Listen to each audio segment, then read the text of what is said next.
Week 10 recap. We do that right now as we look back on what affected the Vols in the Week 10. And I think the biggest one is that Georgia managed to hang on.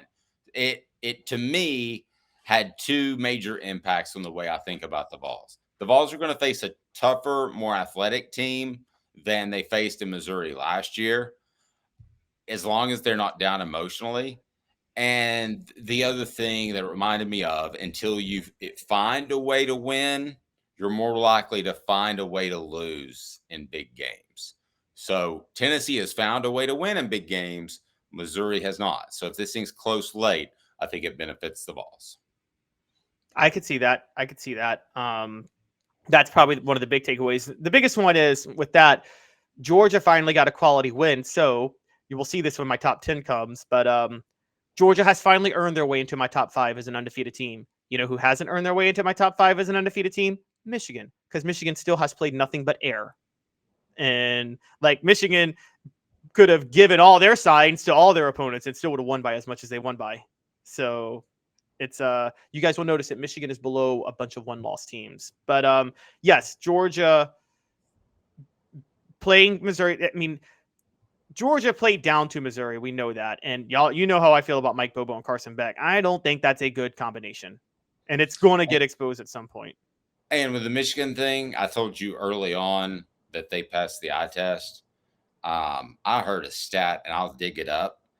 They were like a crazy 33-18 before all this sign stealing, and since they're like 33-3. That is kind of wild. Yeah, it's. I think maybe it's not just been a factor. I think it's been a monster factor because Michigan also couldn't get over the hump, and then boom, they got over the hump. And this is why college football is the greatest sport in America, which is it's possible based on documents Michigan has that Ohio State is the one who leaked this story of the sign stealing because somebody illegally hacked Michigan computers, which would mean that somebody with Ohio State broke federal law so they could catch Michigan breaking an NCAA law. Isn't college football awesome, Dave? Yeah. You've got Alabama looks like the best team in college football. I wouldn't argue that. Texas survived. On top of that, hot take, we'll get there. Jalen Milroe played his way into a Heisman contender this week. The Jalen Milroe we laughed at constantly is now a Heisman contender. No, I agree. And it's what you did in November. Texas survives. Yes, Texas survives. With Oklahoma losing twice, Texas is the Big 12's only hope now for the college football playoff. No team is undefeated, and they need some help. And they should have lost because Kansas State had them. But, hey, win over a top 25 team is win over a top 25 team, so they can't complain. I don't know if they'll last, though, because they still don't have Quinn Ewers. Some other teams, Oklahoma, Clemson, UCLA, suffer upset losses, and Washington with a big road win at USC. I'm not even sure how big that is anymore, as bad as that Trojan defense is. Well, it's bigger than usual, but it's not like a monster. It would be at the beginning of the year, right? Yeah, it would be. I thought, you know this, Dave. Pac-12 more than even the SEC, home field advantage is a big deal in the Pac-12 late in the year. I don't know why, but like it just those night games and those basketball scores, it just favors the home team. And I thought USC playing at home would have the advantage. That wasn't the case. That was a big win. Clemson, Dabo Swinney talk. Was that really an upset? Clemson upsetting Notre Dame? I know they won at home at 4-4, and Notre Dame was like 6-2, but that just felt like Clemson. That's one of those games where, like, remember, Dave, back in the day when Tennessee would they'd be barely ranked and facing a top 15 South Carolina team or something, and it's like, yeah, but you knew Tennessee was going to win. That was the one I mentioned last week that I felt super good about, but that's why I don't gamble. So, but that's the one that I was like, man, he's rallying the troops in that whole, if you can try to be the coach press conference, and usually they'll respond well for one game after that. And then you've got Oregon State could stop the Oregon-Washington rematch. Georgia finally picking up a quality win. So beating Missouri at Missouri, we both agree is a quality win. What's their second most impressive win? If you want to take a peek at that.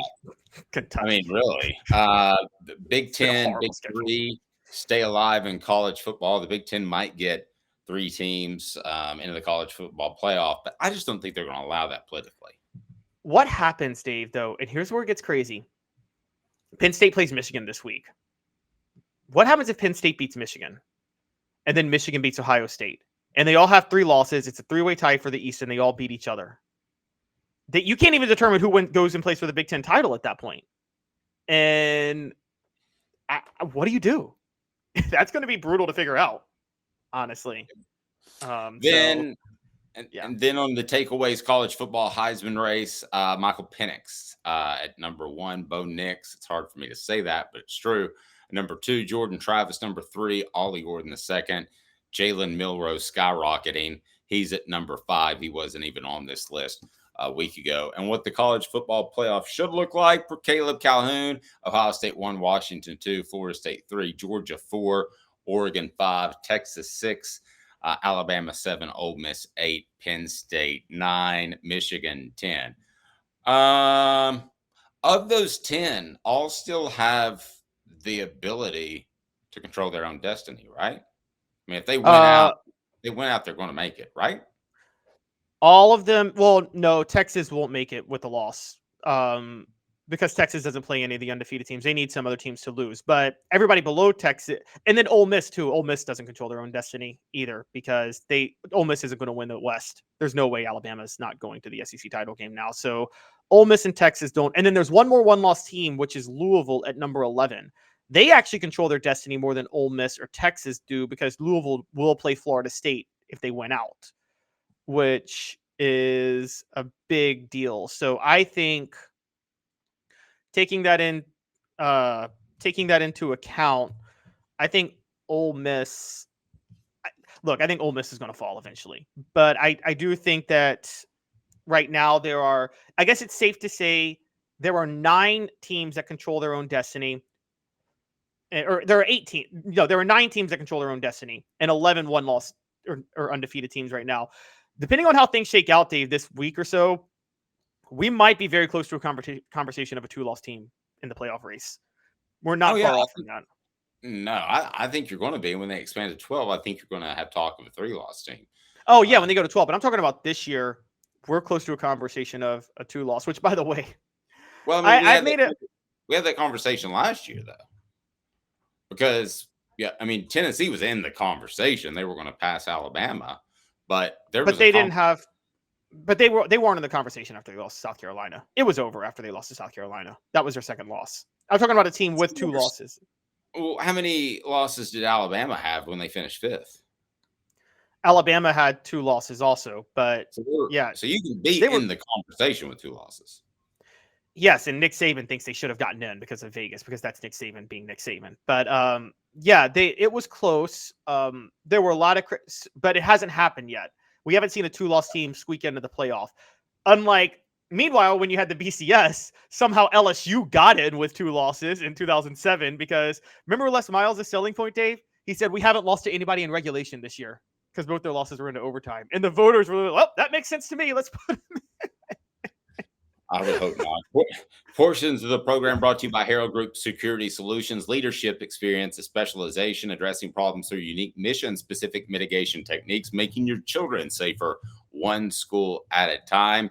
Go to Herald GRP, heraldgrp.com to learn more. We're in private schools now, want to get into public schools. So let's make that push. We're working on making legislative change. Herald Group Security Solutions, mention that to your school administrator.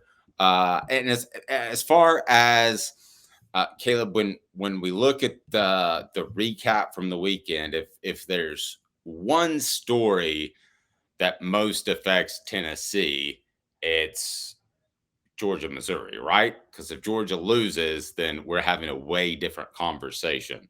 So that's number 1. What else did you learn from what's number 2 for you? What did you learn from the weekend that most affects Tennessee? And mine's a weird one,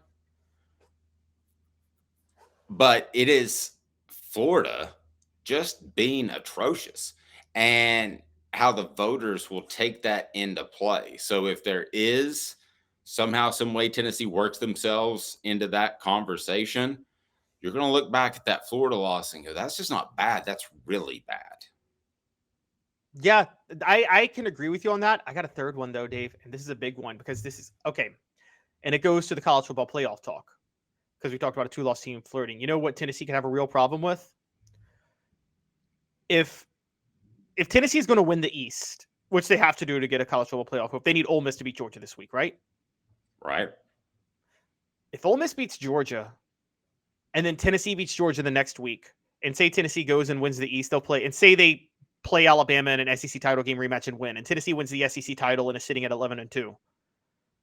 Ole Miss is sitting at 11-1, and Ole Miss beat Georgia on the road where Tennessee beat Georgia at home.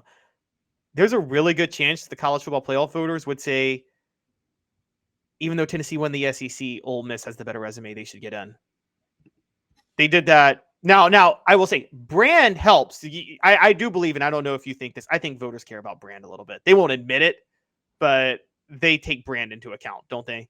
A lot of times. Yeah. I think you take an 11-1 SEC to take it to extremes. All right. An 11-1 SEC loser, Alabama, over an 11-1 SEC loser, South Carolina. No offense, South Carolina or Vanderbilt. I think you would probably you'd probably rather take that. Is really extreme. There's nothing extreme about Sports Treasures except for the extreme amount of stuff that you get to look at. Over 5 million sports treasures and so much more. Follow on Facebook for the best sports memorabilia daily updates. Go to facebook.com and look for Sports Treasures TN and Sports Treasures TN, and you can follow them as they go, and when they release stuff, a lot of times fall stuff, it's going to be absolutely fantastic.